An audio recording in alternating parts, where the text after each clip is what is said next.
चलिए, अभी आवाज जा रही है? चलिए, बंद था। चलिए कोई नहीं, अभी कुछ समझाए नहीं है। ठीक, तो पहला ऑप्शन आपका था अपुयन, और जो आपका सेकंड बी वाला ऑप्शन था वो क्या था? वो आपका जो है वर्णहीन करना। क्या वर्णहीन करना? वर्णहीन करना। नेक्स्ट आपका था, तीसरा जो आपका था वो क्या था? निर्जलीकरण था। और चौथा था आपका अचार बनाना।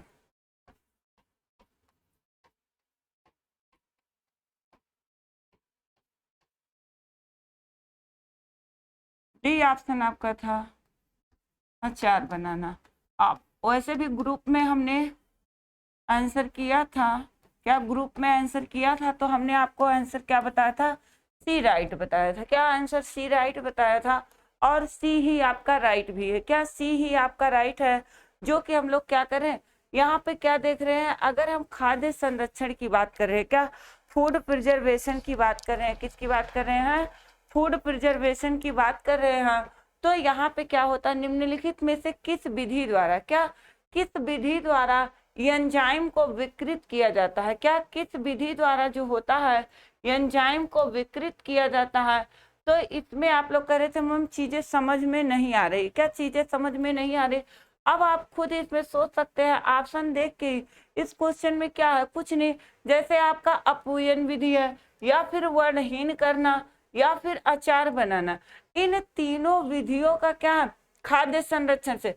अब आपको एक चीज यहाँ पे कंफ्यूज कर सकता है, जो अचार बनाना। तो यहाँ पे ये भी नहीं होगा, क्योंकि आपको यहाँ पे एंजाइम को विकृत करना है। क्या एंजाइम को विकृत विकृत करने का मतलब उस जो एंजाइमिक क्रिया होती है किसी भी भोज्य पदार्थों में, उसको क्या कर देना है फ्रेंड्स? उसको निष्क्रिय कर देना है। क्या कर देना है? निष्क्रिय कर देना है। क्योंकि जितनी ज्यादा एंजाइमिक क्रिया होगी किसी भी भोज्य पदार्थ में, जितनी ज्यादा एंजाइमिक क्रिया होगी उतनी ही ज्यादा क्या होती है?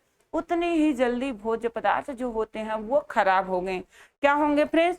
उतनी ही जल्दी भोज्य पदार्थ जो होते हैं फ्रेंड्स वो खराब हो जाते हैं। क्या हो जाते हैं? ठीक, खराब हो जाते हैं। तो यहाँ पे आपका क्या होता है? ठीक, तो यहाँ पे जो आपका होता है, अभी बता रहे हैं उसको भी बता रहे हैं, क्या भोज्य पदार्थ खराब हो जाते हैं। तो यहाँ पे निर्जलीकरण का मतलब जो आपका क्या होता है? डिहाइड्रेशन मेथड होता है। कौन सा मेथड होता है? डिहाइड्रेशन मेथड होता है। क्या डिहाइड्रेशन मेथड होता है? उसी के माध्यम ही तो, अब जब नमी होती है किसी भी भोज्य पदार्थ में, क्या होती है फ्रेंड्स? नमी होती है, तो वो भोज्य पदार्थ जल्दी खराब होता है। क्या होता है? वो भोज्य पदार्थ जल्दी खराब होता है। और जब जल्दी खराब होगा तो जाहिर सी बात है, क्या जल्दी खराब होगा तो जाहिर सी बात है उसमें क्या होगी? एंजाइमिक क्रिया तेज हो रही है। क्या एंजाइमिक क्रिया तेज हो रही है?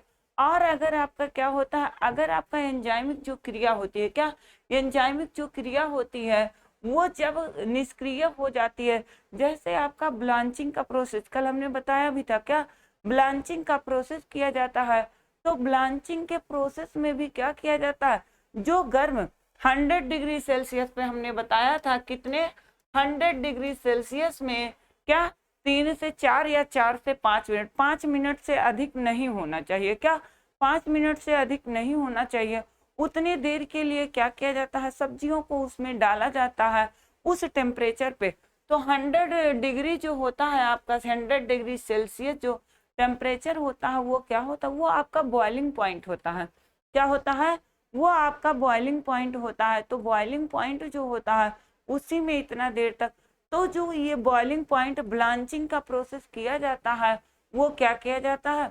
वो भोज्य पदार्थों में जो एंजाइमिक क्रिया होती है उसको निष्क्रिय करने के लिए किया जाता है। क्या करने के लिए? निष्क्रिय करने के लिए किया जाता है। ठीक, और उसके बाद जो आपका क्या है? अपूयन है। क्या अपूयन है? तो इसका यहाँ पे दिया है, इससे आपके कोई संबंध नहीं है। क्या इससे इसका कोई संबंध नहीं है? अपूयन का मतलब यहाँ पे है कि जो आपका फूड प्रिजर्वेशन है, क्या जो आपका फूड प्रिजर्वेशन है उसके उपयुक्त, क्या उसके अनुसार, उसके अकॉर्डिंग ये चीजें नहीं है।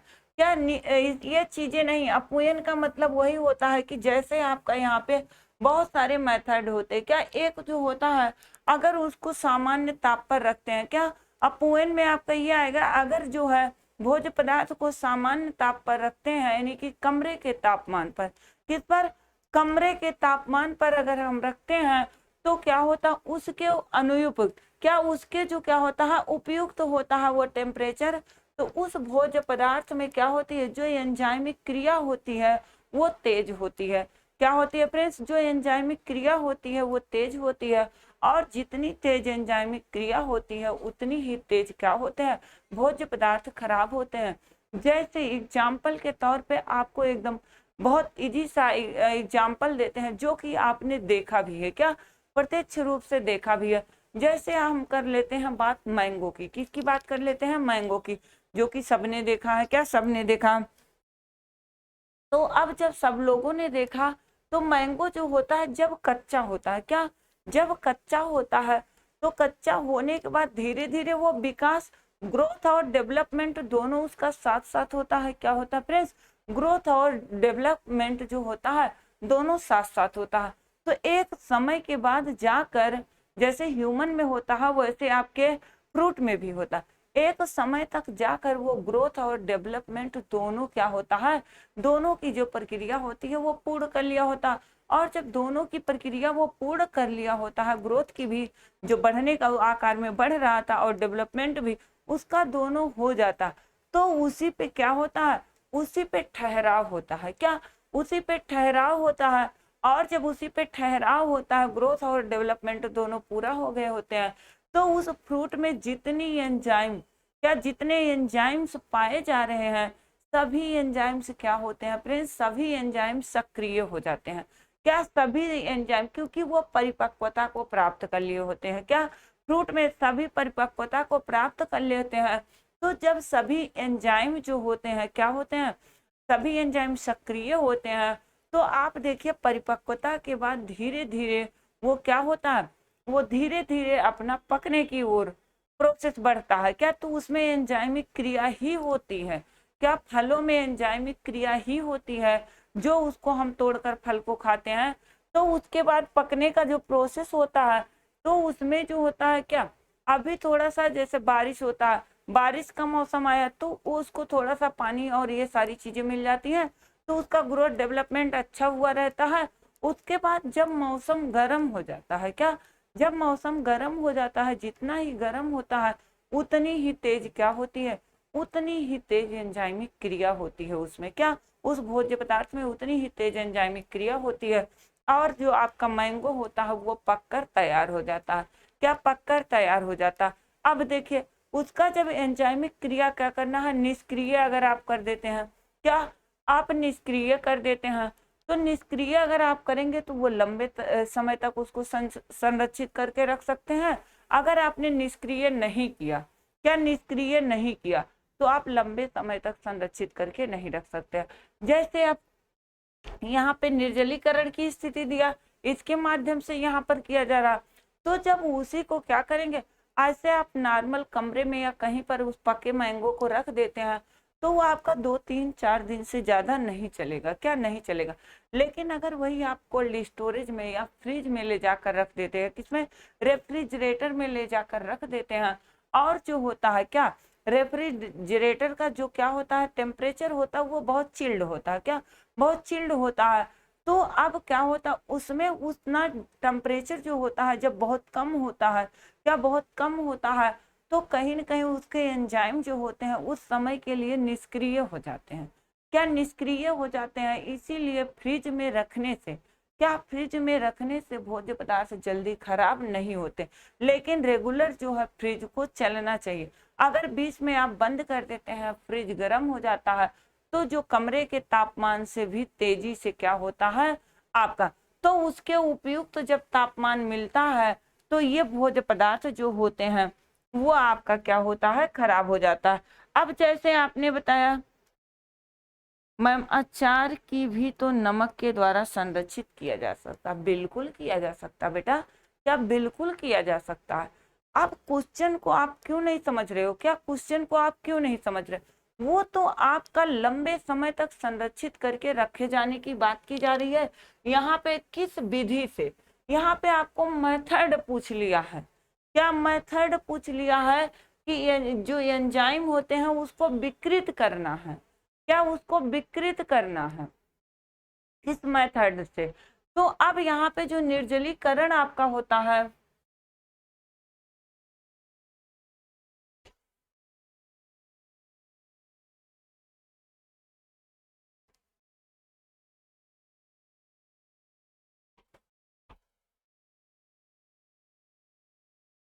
यहाँ पे जो इसका क्या होता है, निर्जलीकरण होता है।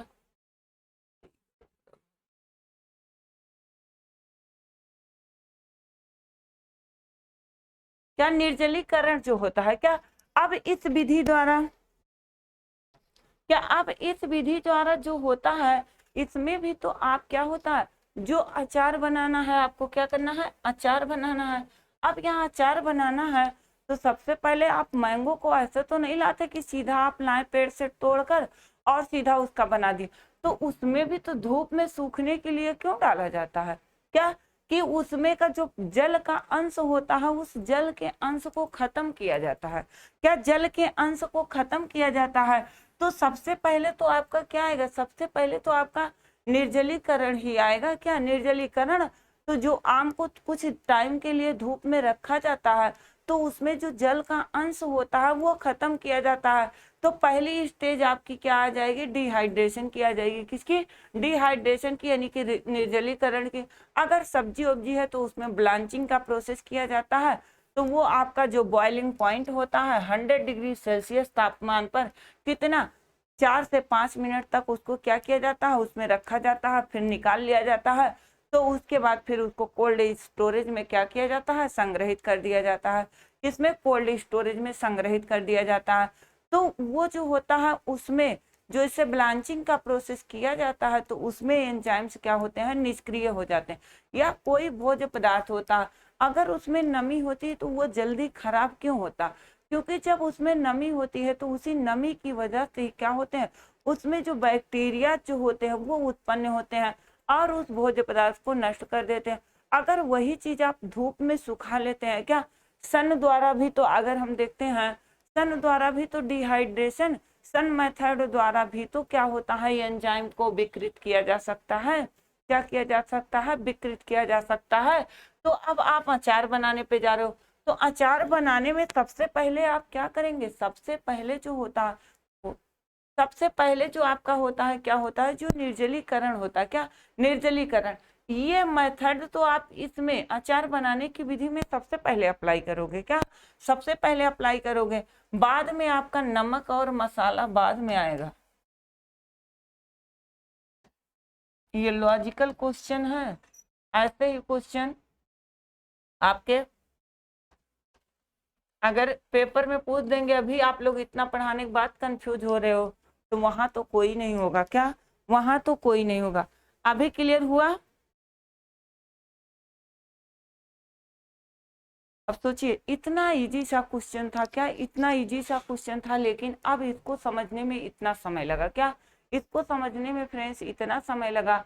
तो अब आप खुद सोचिए, अगर आपके सामने कोई नया क्वेश्चन आ जाएगा तो आपको बहुत ज्यादा पढ़ने की आवश्यकता है। चीजों को बार बार पढ़िए, क्या चीजों को बार बार पढ़िए। हाँ चलिए, सभी लोग का क्लियर हो गया, आगे बढ़े अब। अगर किसी को कोई भी डाउट हो तो आप लोग, बाकी जितने भी डाउट्स वाले क्वेश्चन है, क्या है फ्रेंड्स, जितने भी आपके डाउट्स वाले क्वेश्चन है, आप सभी लोग जो है ग्रुप में डिस्कस करते रहिए। हम ग्रुप में देखते भी रहते हैं, ऐसा नहीं कि देखते नहीं है। जिसका आपको राइट आंसर मिल गया होता, हम देखते हैं आप लोग आपस में कर लेते हैं राइट आंसर, तो उसमें क्या करते हैं, तो उसमें हम नहीं कुछ कहते कि मतलब चलिए आप लोगों ने राइट कर लिया है तो उसमें नहीं। और जो हम देखते रहते हैं, जिस भी आंसर का आपको आंसर नहीं मिलता या जिसका आप लोग गलत कर रहे होते हो, उसका हम राइट कर देते हैं। क्या उसका हम राइट आंसर कर देते हैं। और जो भी चीज आप पूछे हो वो चीज हम यहाँ पर एक्सप्लेन कर दिया करेंगे। क्या जो चीजें नहीं समझ में आएंगी एक्सप्लेन कर दिया करेंगे। चलिए, तो सभी लोग का क्लियर हो गया। अब हम लोग आते हैं कल की जो कुछ बची हुई चीजें थी उसको हम लोग डिस्कस कर लेते हैं। क्या कर लेते हैं फ्रेंड्स, कुछ जो पॉइंट्स थे उसको हम लोग डिस्कस कर लेंगे। तो यहाँ जो हम लोगों ने कल की क्लास देखी थी सब लोग को समझ आ गया है, सारी चीजें सबकी क्लियर है। कोल्ड स्टोरेज में तापमान कितना रखा जाता है, कैसे होता है, ये सारी चीजें सभी लोग की क्लियर है ना। चलिए, तो अगर सभी लोग के क्लियर है तो चलिए फटाफट से आंसर भी कर दीजिए।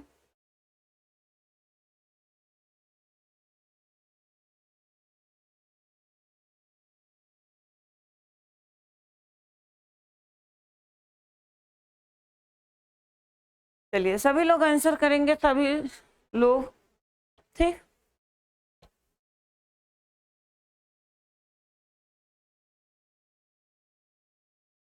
जो आपका क्या है, जो आपका HTS है,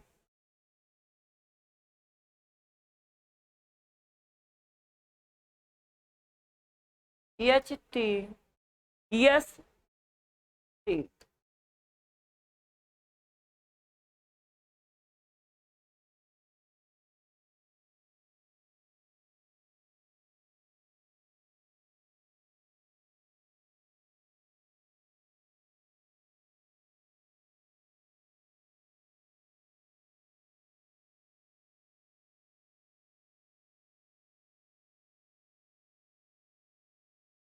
मैम ग्रुप में कंफर्म कर दीजिए ताकि पता चल जाए कि जो आंसर आया है वो सही है। तो कंफर्म तो कर देते हैं बेटा, क्या कंफर्म तो कर देते हैं, हम जो भी भेजते हैं आंसर उसमें टिक कर दिया करते हैं, क्या टिक कर दिया करते हैं। चलिए वो भी कंफर्म कर दिया करेंगे, जो आप लोग आपस में करते हो, क्या जो आप लोग आपस में करते हो वो भी कंफर्म कर दिया करेंगे। बाकी जो जितने भी आए हैं सबके देख लेंगे, कल जब टाइम पाएंगे तो देख लेंगे सबके, हम एक तरफ से सबके राइट आंसर भेज देंगे। क्या राइट आंसर भेज देंगे, आप लोग अपने अपने में सही कर लीजिएगा, क्या अपने अपने में आप लोग सही कर लीजिएगा। चलिए रेणु यादव वेरी गुड, बहुत अच्छा। हाई टेम्परेचर शॉर्ट टाइमिंग, क्या हाई टेम्परेचर शॉर्ट टाइमिंग, तो ये जो आपका हाई टेम्परेचर शॉर्ट टाइमिंग होता है ये किसमें किया जाता है, ठीक। ये जो आपका हाई टेम्परेचर शॉर्ट टाइमिंग होता है ये किसमें किया जाता है, किस प्रकार के भोज्य पदार्थों में।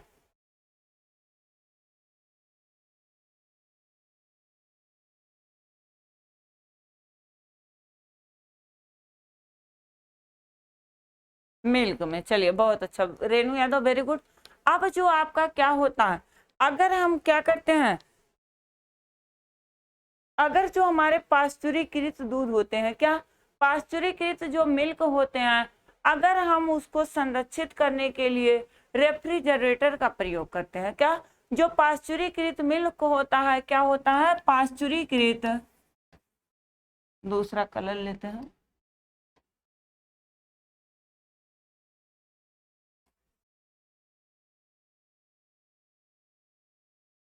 जो पाश्चुरीकृत मिल्क होता है,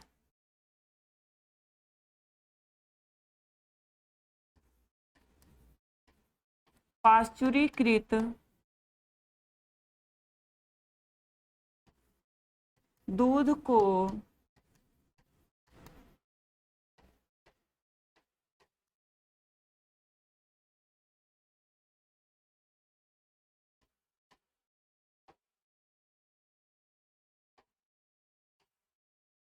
संरक्षित करने के लिए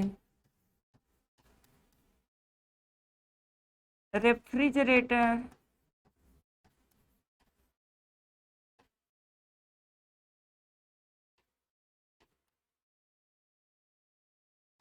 का प्रयोग करने पर, क्या का प्रयोग करने पर, पहला जो यहाँ पर आपका होगा आयु बढ़ जाती है, क्या आयु उसकी बढ़ जाती है। बी आपका है सामान्य बनी रहती है,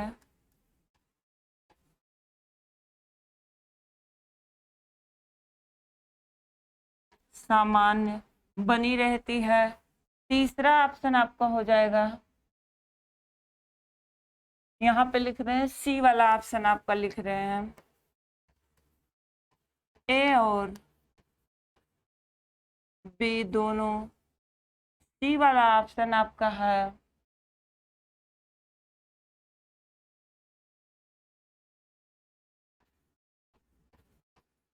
कुछ समय के लिए, कुछ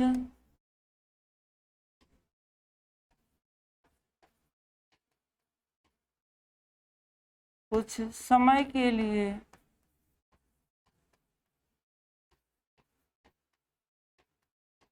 सामान्य बनी रहती है। चलिए देखते हैं। बनी रहती है, सभी लोग, क्या सभी लोग जो है क्वेश्चन को नोट कर लेंगे?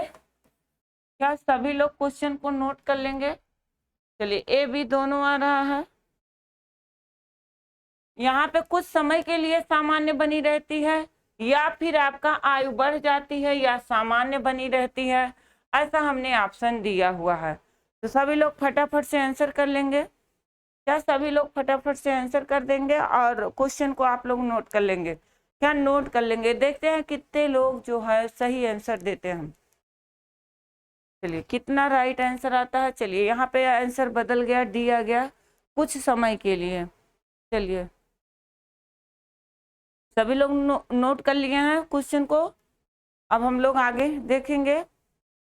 D, D. चलिए तो बाकी जो भी बच्चे लाइव नहीं है वो लोग भी, क्या वो लोग भी नोट कर लेंगे? क्या वो लोग भी नोट कर लेंगे? सभी लोग।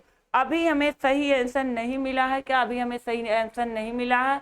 तो आप लोग बताइएगा, सोच के बताइएगा, इसीलिए समय देते हैं। अगर ये टॉपिक आपको समझ आया होगा तो जो है आपको बहुत अच्छे से ये चीजें क्लियर होगी। क्या क्लियर होगी? बाकी नेक्स्ट कल की क्लास में हम वैसे भी मिलेंगे आप लोग से यूट्यूब पे हार्ड क्वेश्चन के साथ। तो कहाँ तक यहाँ पर हम लोग कर लिए थे?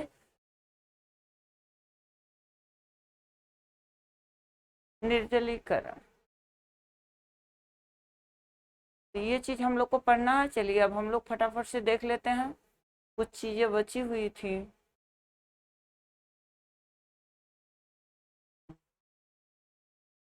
तो यहाँ से देख लेते हैं। एक बार हम आप लोग को ये भी बता देते हैं।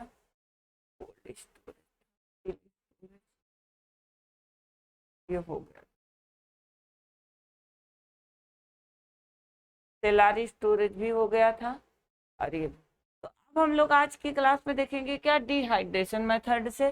क्या डिहाइड्रेट, तो यहाँ पे जो निर्जलीकरण विधि थी, डिहाइड्रेशन मेथड था, इस विधि द्वारा क्या होते हैं, अब एक बार यहाँ पर भी समझा दे रहे हैं अच्छे से। इस प्रकार के क्वेश्चन आएंगे तो किसी का भी क्वेश्चन गलत नहीं होना चाहिए। क्या गलत नहीं होना चाहिए? एक बार फिर से समझा दे रहे हैं। कल यही चीज बताया गया था, फिर भी आप लोग का जो है डाउट बना था क्वेश्चन को लेकर।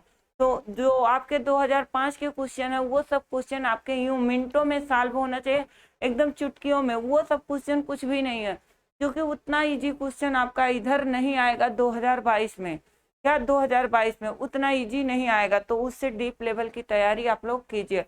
अब यहाँ पे डिहाइड्रेशन मेथड में देखते हैं तो इस देखिए इसमें कच्ची जो सब्जियां होती हैं, क्या कच्ची सब्जियां होती हैं, जैसे आपका कॉलीफ्लावर होता है, यानी कि जो फूल गोभी होता है, क्या फूल गोभी होता है, या आपके कुछ फलियां होती हैं, कच्चा आम होता है, आंवला होता है, अंजीर, अंगूर, हरी पत्तेदार सब्जियां, और उसके साथ साथ फिश, आलू के चिप्स, पापड़ और मगुर, ये सब क्या करते हैं, ये सब जो डिहाइड्रेशन मेथड द्वारा क्या किए जाते हैं, बनाए जाते हैं।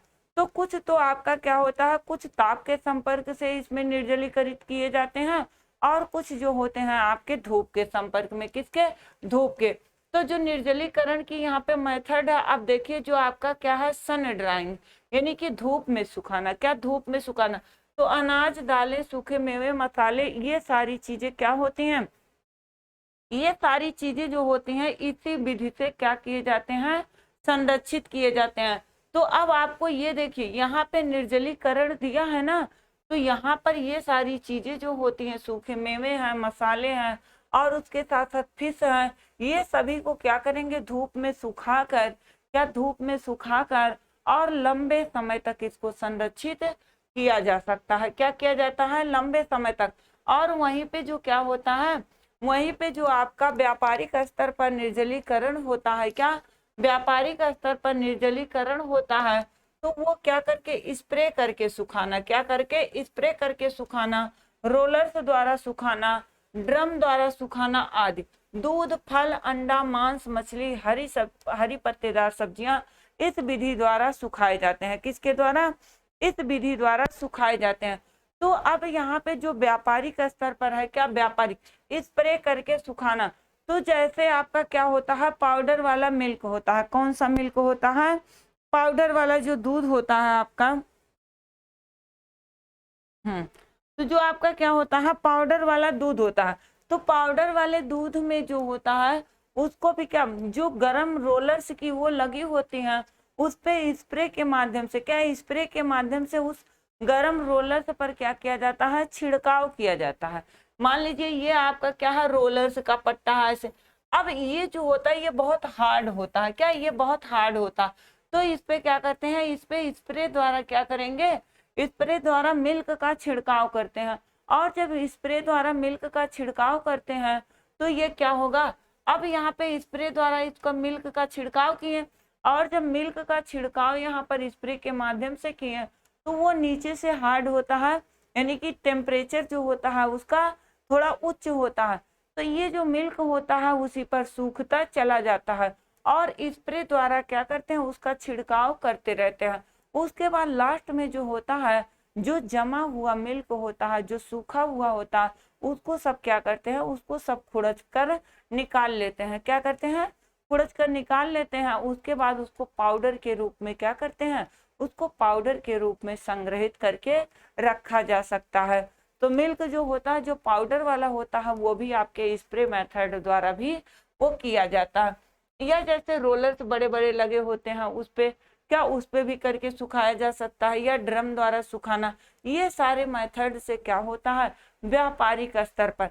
तो व्यापारिक स्तर पर मिल्क को तो ऐसे हम बहुत लंबे, क्योंकि मिल्क जो होता है वो अति शीघ्र खराब होने वाला पदार्थ है। कैसे है, वो अति शीघ्र खराब होने वाला पदार्थ है। और जब अति शीघ्र खराब होने वाला पदार्थ है तो उसको इस मेथड से लंबे समय तक संग्रहित करके रखा जा सकता है। नेक्स्ट आपका आया झांक चटाई शुष्कीकरण विधि। क्या, झांक चटाई जो है शुष्कीकरण विधि, यानी कि जो फॉर्म मैट ड्राइंग मेथड होता है, क्या फॉर्म मैट ड्राइंग मेथड होता है, इसमें क्या किया जाता है, इसमें भोज्य पदार्थों में क्या, गिलसराल, अंडा और मोनोस्टेरेट, क्या मोनोस्टेरेट आदि के उपयोग से क्या किया जाता है, झांक उत्पन्न किया जाता है। क्या, यहाँ पे गिलसराल डालेंगे, उसके बाद यह यज्ञ होता है, या फिर आपका मोनोस्टेरेट होता है। इसके द्वारा क्या किया जाता है, झांक उत्पन्न किया जाता है। क्या, झांक उत्पन्न किया जाता है। फिर इसे क्या किया जाता है, सुखाया जाता है, और सुखाकर इसको लंबे समय तक क्या करेंगे, संरक्षित रख सकते हैं। और शक्कर और नमक का प्रयोग द्वारा, क्या जो आप शक्कर और नमक के बात कर रहे थे, इसके प्रयोग से भी क्या होता है, भोज्य पदार्थों को लंबे समय तक संरक्षित करके रखा जा सकता है। तो जो आपका क्या होता है, सही भोज्य संरक्षण के लिए, क्या सही भोज्य संरक्षण के लिए नमक, सही भोज्य संरक्षण के लिए नमक की जो मात्रा होती है किसी भी भोज्य पदार्थ में, तो कम से कम 15 से 20% उसमें नमक होना चाहिए। कितना, 15 से 20% उसमें नमक होना चाहिए। और जो शक्कर की मात्रा होती है वो कितना होती है, वो 60 से 70% तक होनी चाहिए। कितनी होनी चाहिए, 60 से 70% तक होनी चाहिए। तो अब इसमें जैसे आपका अचार हो गया, क्या अचार हो गया, या और सारी चीजें जो नमकीन होती हैं, तो उसमें मसाले और नमक का जो हम प्रयोग करते हैं लगभग 15 से 20% तक। तो इसमें क्या होता है, जब हम नमक का प्रयोग करते हैं या मसाले का प्रयोग करते हैं भोज्य पदार्थों को संरक्षित रखने के लिए, तो उसमें क्या होता, उसमें जो आपका क्या होता है, नमी होता है। क्या, नमी होता है, नमी होता है। तो जो बैक्टीरियाज होते हैं, क्या बैक्टीरियाज होते हैं, इन तेल मसालों और उसके साथ साथ नमक जो होता है, उस नमी में वो उतनी तेज से वृद्धि नहीं कर पाते। क्या, उस नमी में उतनी तेज से वृद्धि नहीं कर पाते, इसलिए वो वहां पे क्या होते हैं, निष्क्रिय हो जाते हैं। कैसे हो जाते हैं, निष्क्रिय हो जाते हैं। और जब वो निष्क्रिय हो जाते हैं तो क्या होता, वो भोज्य पदार्थ आपका जल्दी खराब नहीं होता और लंबे समय तक चलता रहता है। क्या होता फ्रेंड्स, लंबे समय तक चलता रहता है। तो नमक का अगर किसी भी भोज्य पदार्थ को संरक्षित रखने के लिए आप कर रहे हैं तो कम से कम इतना, बहुत हल्की मात्रा ना करके कम से कम इतना प्रतिशत आप रखेंगे तो वो आपका भोज्य पदार्थ जो होता है वो संग्रहित रहेगा। फिर जो शक्कर की मात्रा होती है, किसकी शक्कर की जो मात्रा होती है वो कितनी होती है, वो 60 से 70% तक होनी चाहिए। 60 से 70% तक जो शक्कर होता है, जैसे आपका मुरब्बा हुआ, क्या मुरब्बा हुआ, जैम हुआ, जेली हुआ या अन्य कोई भी भोज्य पदार्थ, स्क्वैश हुआ या कोई भी पदार्थ आप बना रहे हैं, उसमें कम से कम इतना जो होता है, क्या होता है, इतना जो है आपका शक्कर की मात्रा होनी चाहिए। तो भी आप उसके माध्यम से, शक्कर के माध्यम से भी भोज्य पदार्थों को काफी लंबे समय तक रख सकते हैं। क्या, काफी लंबे समय तक रख सकते हैं। उसके बाद फिर शक्कर के बाद जो होता है इतना, क्योंकि जो क्या होते हैं, जो भोज्य पदार्थों में क्या विद्यमान होते हैं, बैक्टीरियाज होते हैं।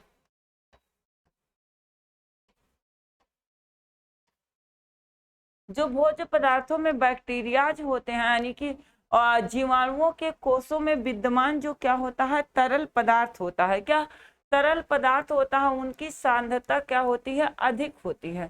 क्या, अब इनके जीवाणु के जो कोष हैं, जीवाणुओं के कोषों में तरल पदार्थ, किसकी, तरल पदार्थ, तरल पदार्थ की जो सांद्रता होती है,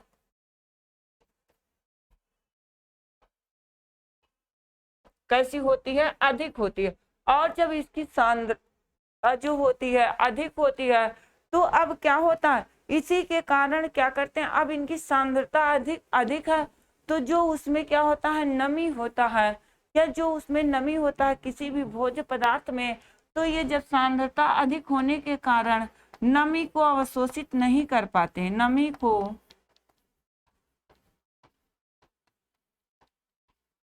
अवशोषित नहीं कर पाते हैं। क्या करते हैं, नमी को अवशोषित नहीं कर पाते, और जब नमी को अवशोषित नहीं कर पाते तो क्या होता है, वो भोज्य पदार्थ जो होता है वो खराब नहीं होता है। क्या, नहीं होता है। चलिए नेक्स्ट देखेंगे।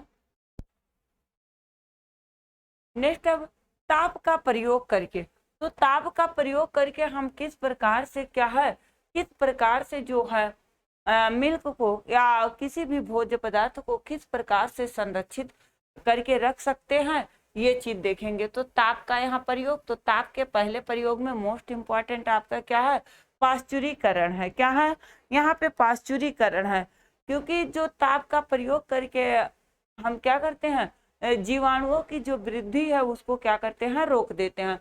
तो पाश्चुरीकरण जो यहाँ पर होता है वो कितना, 100 डिग्री सेल्सियस से कम ताप पर, क्या 100 डिग्री सेल्सियस से कम ताप पर, दो तापमानों पर क्या होता है, ये वृद्धि होती है। तो पाश्चुरीकरण की ये चीज हम लोग देख लेते हैं।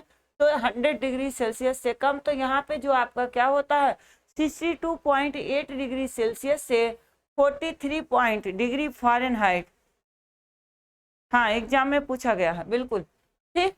तो आपका क्या होता है, तापक्रम पर दूध को कितने 30 मिनट तक गर्म किया जाता है और उसके पश्चात क्या किया जाता है, ठंडा कर लिया जाता है। क्या किया जाता है, ठंडा कर लिया जाता है। ये आपकी पहली मेथड है दूध को संरक्षित रखने के लिए। दूसरी जो है 72 डिग्री फ़ारेनहाइट में, यानी कि 162 डिग्री फ़ारेनहाइट, यहाँ पे सेल्सियस अगर फ़ारेनहाइट में पूछेगा तो 162, यहाँ पर आगे जो है आपका सेल्सियस है, ये फ़ारेनहाइट है। क्या, फ़ारेनहाइट है। तो जो आपका एग्जाम में पूछेगा वही आप सही टिक करोगे। क्या, तो जो है इस तापक्रम पर, तो इसमें उच्च तापक्रम का क्या जो समयावधि होती है, क्या समयावधि होती है, high temperature short time method जो होता है इसे भी कहते हैं। और इस तापक्रम पर जो मिल्क होता है इसको 72 डिग्री सेल्सियस पर 15 सेकंड के लिए गर्म किया जाता है। कितने सेकंड के लिए, 15 सेकंड के लिए गर्म किया जाता है। अब जो 100 डिग्री सेल्सियस ताप होता है तो ये क्या होता है, ये इसका बॉइलिंग पॉइंट होता है। क्या होता है, बॉइलिंग पॉइंट होता है। तो बॉइलिंग पॉइंट जब होता है इसी पर फलों और सब्जियों को क्या होता है, जो 4 से 5 मिनट तक उबाला जाता है, यही प्रोसेस क्या कहलाती है, यही आपकी ब्लांचिंग की कहलाती है। ये कल हम लोगों ने पढ़ लिया था। फिर 100 डिग्री सेल्सियस से अधिक ताप पर क्या होते हैं, जो सूक्ष्म जीवों तथा विषाणुओं का क्या किया जाता है, नष्ट कर दिया जाता है। अब यहाँ से हम लोग को देखना क्या है, यहाँ से हाँ एग्जाम में आया था, तो आप लोग को इतना तो समझ में ही आ रहा होगा कि अगर हम देखते हैं क्या आपके प्रीवियस ईयर के क्वेश्चन सॉल्व हो रहे हैं आपके नोट्स से, या जो यहाँ मैटर दिया जा रहा है, तो आपके लिए कितना बेहतर है, क्या कितना बेहतर है। अभी देखिए जो अभी आपका नेट का एग्जाम हुआ था, क्या आप लोगों ने बोला कि मैम टीजीटी, तो हम लोग इधर मुड़ गए, नहीं तो अभी देखिए हमने फैशन साइकिल पढ़ाया हुआ था, वो भी क्या है, वो भी आपके एग्जाम में जैसा हमने पढ़ाया था पूरा का पूरा सीक्वेंस वही आपका दिया था, क्या वही दिया था, जो कि पब्लिक वीडियो अभी भी यूट्यूब पे है, क्या पब्लिक वीडियो अभी भी, तो नेट का सीधा क्वेश्चन वही आया हुआ था।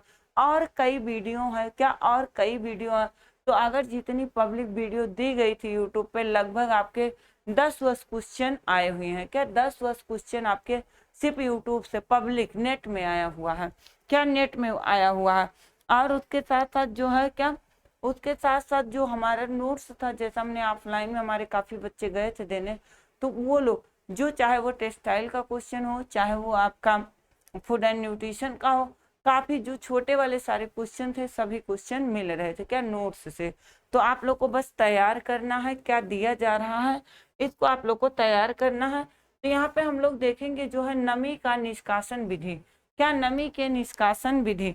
तो अब जो है नमी के निष्कासन की विधि हम लोग कैसे करेंगे, तो यहाँ पे जो है नमी निष्कासन विधि जो होता है, एक तो आपका नेचुरल होता है क्या, एक तो धूप में सुखाना या फिर कृत्रिम रूप से सुखाना, तभी तो नमी का निष्कासन होगा। तो आपका धूप में सुखाना,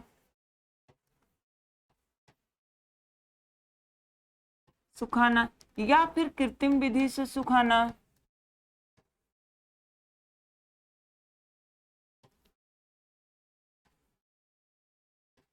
क्या धूप में सुखाना या फिर कृत्रिम विधि से सुखाना, क्या तभी तो निर्जलीकरण। तो सुखा कर क्या करते हैं, उसको शक्कर आदि नमक का प्रयोग करके क्या करते हैं, शक्कर नमक आदि का प्रयोग करके उसको लंबे समय तक संरक्षित करके रखा जा सकता है, क्या संरक्षित करके रखा जा सकता है, धूप में सुखा के उसकी नमी हटा के। जैसे अब यहाँ पे आपका अचार बनाना हुआ, क्या अचार बनाना हुआ, तो सबसे पहले उसकी नमी को क्या किया जाता है, निष्कासित किया जाता है, किसके माध्यम से, या तो धूप के माध्यम से या फिर कृत्रिम विधि। अब जो बड़े बड़े आपके फैक्ट्री हैं अचार वो बन रहे हैं, तो उतना तो धूप में वो लोग नहीं कर पाएंगे, क्या धूप में नहीं कर पाएंगे, तो वो लोग किस विधि को अप्लाई करेंगे, तो वो लोग कृत्रिम विधि का अप्लाई करेंगे, किसको, कृत्रिम विधि का। उसके बाद जो आपकी क्या होती है, बीज संक्रमण विधि। कौन सी विधि फ्रेंड्स, तो ये बीज संक्रमण विधि। तो जो आपका स्टेरिलाइजेशन मेथड है, इसमें क्या होता है, बीज संक्रमण विधि में जो क्या होते हैं आपके फफूंद होते हैं, यानी कि मोल्ड को, क्या मोल्ड को रोकने के लिए उत्तम विधि है, क्या उत्तम विधि है। फफूंद जो होते हैं आपके ब्रेड, अचार, जैम, क्या चटनी आदि पर क्या है उपस्थित होकर उसको क्या करते हैं, उसको सड़ा देते हैं, यानी कि संक्रमित कर देते हैं, क्या करते हैं, उसको संक्रमित कर देते हैं। और यह जो विधि होती है, ये जो मेथड होता है फ्रेंड्स, क्या ये जो मेथड होता है, ये जो मेथड होता है विशेषकर जो आपके क्या होते हैं, जो आपके डिब्बा बंद भोज्य पदार्थ होते हैं, कौन से,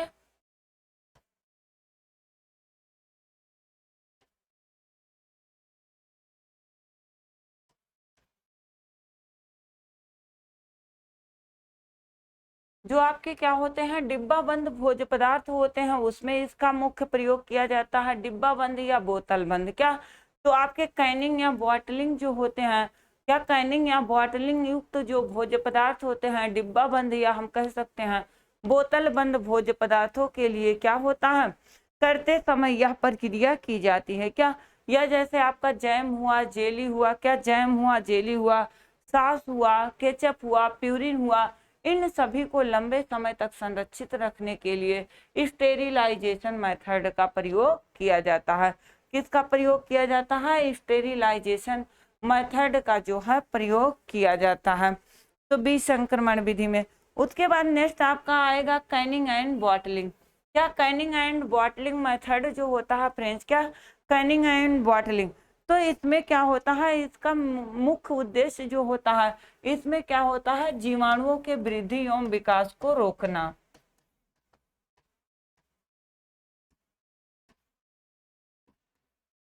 वृद्धि एवं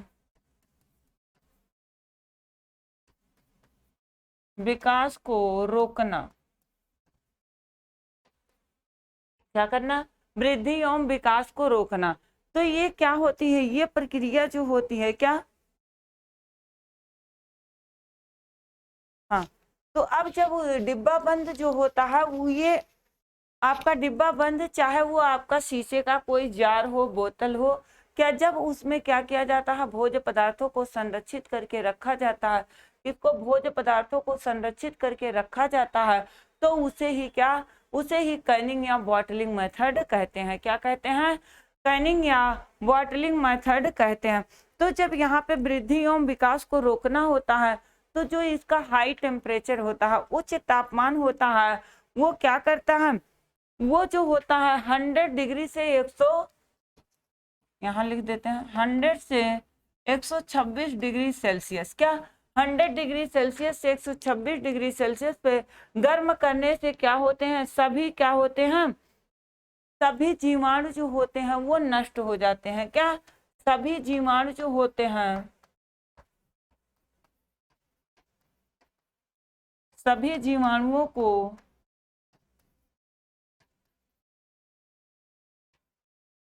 नष्ट करके, क्या करके, सभी जीवाणुओं को नष्ट करके बोतल, क्या जो आपकी कैनिंग होती है या बॉटलिंग की प्रक्रिया की जाती है, वो बोतल में क्या किए जाते हैं, भोज्य पदार्थ भरे जाते हैं। क्या किए जाते हैं, भरे जाते हैं। तो यही प्रक्रिया आपकी जो क्या होती है, तो ये जो है, इसमें जो है स्टेरिलाइजेशन मेथड भी, ये प्रक्रिया जो होती है, जब इस तरह से क्या किए जाते हैं, इतने पर सभी जीवाणुओं की वृद्धि होती है और उनका क्या होता है, विकास को रोकना। तो इस टेम्परेचर पर क्या होता है, जीवाणुओं की वृद्धि एवं विकास को रोक दिया जाता है।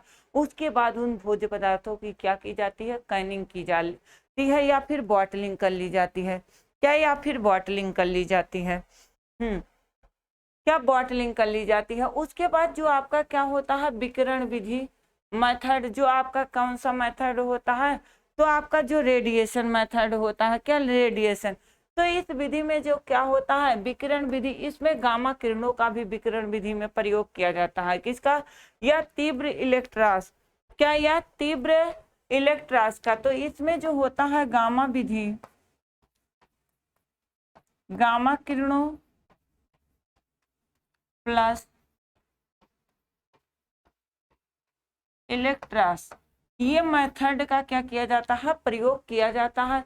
तो ये दोनों रसायन का प्रयोग किया जाता है। इन दोनों रसायनों के प्रयोग से क्या, इन दोनों रसायनों के प्रयोग से जो क्या होते हैं, सूक्ष्म जीवाणु होते हैं या बैक्टीरियाज होते हैं, वो क्या होते हैं, नष्ट हो जाते हैं। तो ये हमारी कौन सी मेथड कहलाती है, ये हमारी रेडिएशन मेथड कहलाती है। उसके बाद हमारा जो तीसरा है लास्ट, इसमें क्या, लास्ट जो हमारा बचा वो हमारा केमिकल मेथड बचा। क्या, केमिकल मेथड बचा। तो अब इस मेथड में जैसे बाई यूजिंग शुगर, क्या, बाई यूजिंग शुगर जो होता है शक्कर द्वारा, तो शक्कर द्वारा जैम, जेली, मुरब्बा और क्या होता है, चटनी, या फिर जो आपका क्या होता है, मार्मलेड आदि को इसी विधि से लंबे समय तक संरक्षित करके रखा जा सकता है। क्या किया जाता है, कैनिंग या बॉटलिंग। वो भी आपको जब वहां पे बैक्टीरियाज पढ़ाएंगे, क्या बैक्टीरियाज पढ़ाएंगे, वो भी बता देंगे कि आपको कौन कौन से भोज्य पदार्थ जो होते हैं सारे कैनिंग या बॉटलिंग में आएंगे। क्या, कैनिंग या बॉटलिंग में आएंगे। अब ये आपका जैम, जेली और जो आपका सॉस आता है, ये सब किस में आते हैं, ये सब तो आपके कैनिंग यानी कि बॉटलिंग में ही आते हैं। और देखिए वो क्या होता है, वो आपका शीशे के जार में ही भर कर रखा जाता है। किसमें, शीशे का, वो जो बोतल आपका होता है जैम वैम का, आप देखिए वो जो कैनिंग की जाती है वो शीशे में ही की जाती है। क्या, तो ये सारी चीजें जो आपका जैम होता है, जेली होता है, क्या अब मुरब्बा उरब्बा होता है तो ये आपके फाइबर्स में भी, क्या फाइबर्स जो आपके होते हैं डब्बे उसमें भी आता है। लेकिन जो आपका जैम होता है, जेली होता है या स्क्वैश होता है, प्यूरिन होता है, क्या प्यूरिन होता है, तो ये सभी देखिए उस तरह के उसमें आने लगे हैं। तो ये सारी चीजें भी बता देंगे। नेक्स्ट देखते हैं, क्या नेक्स्ट देखते हैं, क्योंकि वहां पे अब हम लोग देखेंगे जो आपके by using oil space and जो आपके कंडेंसेशन होते हैं तेल एवं मसाले द्वारा, क्या तेल एवं मसाले द्वारा। तो तेल एवं मसाले द्वारा जैसे आपके हमारे बहुत सारे भोज्य पदार्थ होते हैं, तो उसको क्या करते हैं मसालों के माध्यम से, क्या मसालों के माध्यम से क्या करते हैं, जैसे अचार वचार होता है तो उसमें मसाला होता है और उसके साथ साथ तेल होता है, क्या तेल होता है, तो उसको क्या करते हैं उसमें लगा के और उसमें अच्छे से संरक्षित करके रख सकते हैं। तो तेल और जो मसाले होते हैं वो भी हमारे क्या करते हैं, वो भी हमारे परिरक्षक का काम करते हैं। किसका काम करते हैं, परिरक्षक का काम करते हैं। बाय यूजिंग एसिड, तो आपका अम्ल द्वारा, तो अम्ल में जैसे टार्टेरिक अम्ल, साइट्रिक अम्ल और जो आपका सिरका होता है और ग्लेशियल या एसिटिक अम्ल, क्या ग्लेशियल या एसिटिक अम्ल, इसके द्वारा जो है आपका क्या किया जाता है, भोज्य पदार्थों को संरक्षित किया जाता है। उसके बाद जो आपका क्या होता है बाई यूजिंग साल्ट, क्या बाई यूजिंग साल्ट होता है नमक द्वारा। तो अचार में जो होता है हमने बताया भी 15 से 20% अगर नमक उपस्थित रखते हैं तो ये क्या करता है, ये भोज्य पदार्थ को खराब होने से बचाता है। फिर रासायनिक परिरक्षक जो होते हैं sodium benzoate, potassium metabisulphide, citric अम्ल और जो है ये सारबोट है टाह आदि, ये सभी। तो इस पे हम लोग चर्चा कर लेते हैं। आप लोग इसको नोट डाउन कर लीजिए, क्या ये नोट डाउन कर लीजिए जो रासायनिक है और इसके द्वारा किस किस प्रकार के भोज्य पदार्थ जो होते हैं, क्या किस किस प्रकार के भोज्य पदार्थ जो होते हैं वो संरक्षित करके रखे जाते हैं। चलिए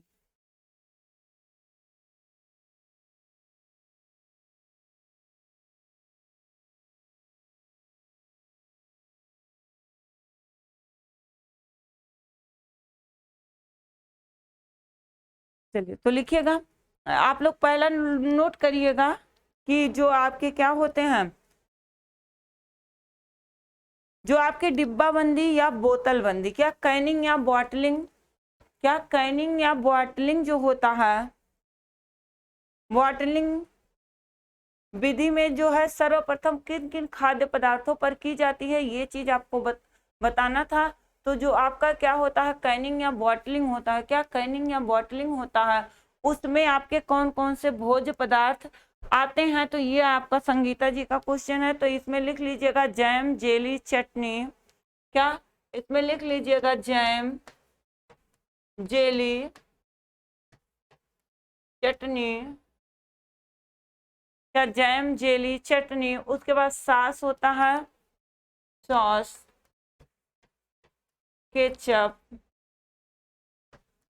प्यूरिन, क्या प्यूरिन, स्क्वैश।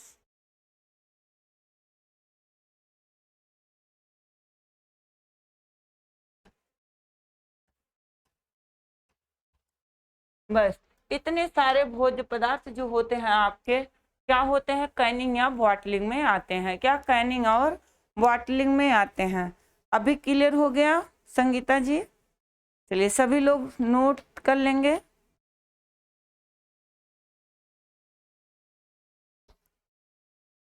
अब नेक्स्ट लिखिएगा, नेक्स्ट पॉइंट लिख लीजिएगा, क्या नेक्स्ट पॉइंट नोट करिएगा जो पोटेशियम मेटाबाइसल्फाइड है, क्या लिखिएगा पोटेशियम, पोटेशियम मेटाबाई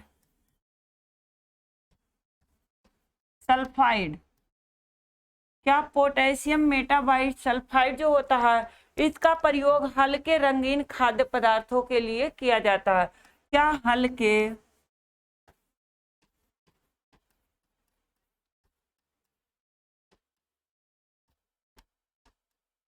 खाद्य पदार्थों को संरक्षित करने के लिए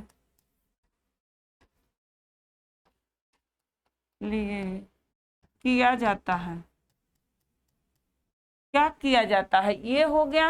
अब दूसरा लिखिएगा सोडियम बेंजोएट, लिखिएगा सोडियम बेंजोएट, क्या सोडियम बेंजोएट। तो सोडियम बेंजोएट में आप लोग नोट करिएगा कि ये जो गहरे रंगीन खाद्य पदार्थ होते हैं, क्या गहरे रंगीन खाद्य पदार्थों को संरक्षित करने के लिए किया जाता है। कौन से गहरे रंगीन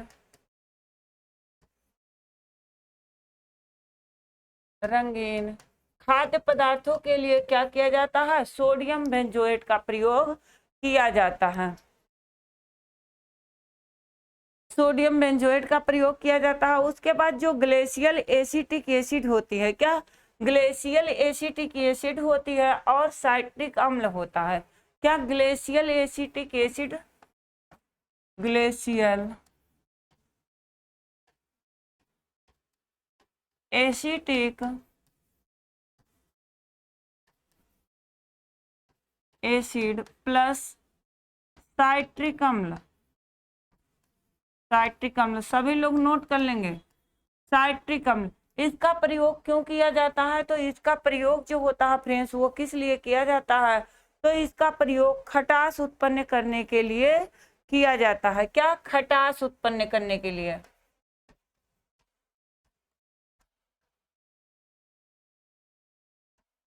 करने के लिए किया जाता है, क्या खटास उत्पन्न करने के लिए किया जाता है।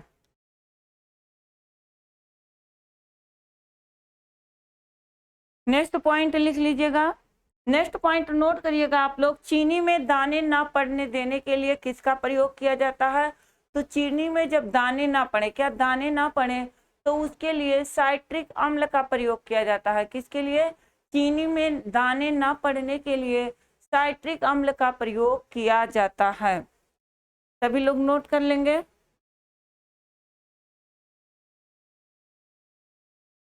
नेक्स्ट लास्ट पॉइंट लिख लीजिएगा इसमें, खाद्य पदार्थों को साफ करके, क्या खाद्य पदार्थों को साफ करके निर्जीवाणु, खाद्य पदार्थों को साफ करके निर्जीवाणुकृत करने के लिए, क्या करने के लिए, निर्जीवाणुकृत करने के लिए 275 से 350 डिग्री फ़ारेनहाइट, कितना 275 से 350 डिग्री फ़ारेनहाइट, कितना 350, यहाँ पे हम लिख दिए हैं, सभी लोग लिख लेंगे। 350 डिग्री फ़ारेनहाइट प्रेशर ताप पर पकाकर, प्रेशर ताप पर पकाकर निर्जीवकृत, क्या निर्जीवकृत डिब्बों में भरकर सील बंद किया जाता है।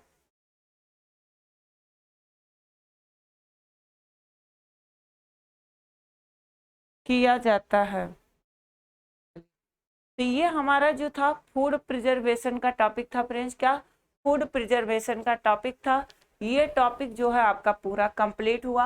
अब जो हम लोग नेक्स्ट क्लास में नया टॉपिक पढ़ेंगे, क्या नेक्स्ट क्लास जो हमारा होगा नया टॉपिक होगा। तो अब इसके बाद जो हम लोग फ्रेंड्स क्या पढ़ेंगे, इसके बाद हम लोग विभिन्न जो क्या होंगे, विभिन्न रोग होंगे, उसमें दिया जाने वाला आहार, तो हमारा नेक्स्ट लेसन स्टार्ट होगा। अब हमारे बहुत ज़्यादा इसमें नहीं बचे हुए हैं, क्या अब इधर के जो टॉपिक्स हैं वो बहुत बड़े बड़े नहीं हैं, छोटे छोटे टॉपिक्स हैं। तो जल्दी ही हमारा फूड एंड न्यूट्रिशन कंप्लीट हो जाएगा, क्या कंप्लीट हो जाएगा।